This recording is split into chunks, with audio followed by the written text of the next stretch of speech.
Well, some major developments overseas. The Kremlin warning the U.S. is getting too involved in Russia's war against Ukraine, saying the Biden administration is adding more fuel to the fire. That is in response to the president's decision this weekend to approve Ukraine's use of long-range missiles inside Russia. Moscow responding to that with one of its largest airstrikes in months. The attack killing 8 people, including 2 children, injuring dozens more. Correspondent Kellie Meyer is live for us at the White House. And Kellie, tensions are certainly growing in that region now. Absolutely, Nichole. And the Kremlin sees the U.S. move as the U.S. getting directly involved in the war and as a significant escalation in the conflict. Russian President Vladimir Putin has said in the past it would be viewed as the U.S. and NATO directly participating in this war.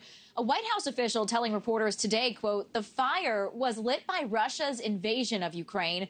Russia is waging a war of aggression across a sovereign border into Ukraine and continuing to do so."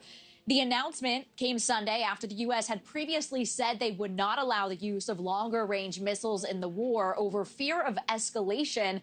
And the decision whether to arm Ukraine with long-range, as they call them, ATACMS, has been up for debate since the war started in February 2022. Ukraine has been pushing for the U.S. to authorize long-range strikes into Russian territory, and President Biden upping his defense of Ukraine as the future of support for the country remains unclear with the incoming administration.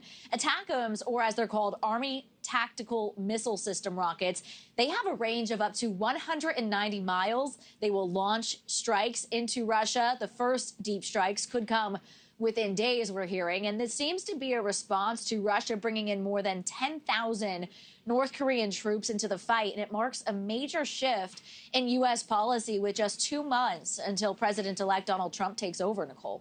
And so, Kellie, how is the president-elect reacting to all of this? So President-elect Trump has yet to weigh in to this decision by the current president, though he has been outspoken about continued support for Ukraine, casting doubt on the U.S. commitment to the country as the war drags on for 2.5 years now. But his son, Don Jr., took to X and said this, quote, "The military-industrial complex seems to want to make sure they get World War III going before my father has a chance to create peace and save lives." Trump has said he would quickly bring the war between Ukraine and Russia to an end, but has yet to say exactly how. And Trump's team has said the president-elect is the only one that can bring both sides together to negotiate peace. And Vice President-elect J.D. Vance has given more specific detail outlining a plan that would allow Russia to keep Ukrainian territory it seized. Other Republican supporters of President-elect Trump are slamming the current president for the move. Elon Musk, who has been by Trump's side since the election, he retweeted a Republican Senator Mike Lee, who said the war facilitates bigger government.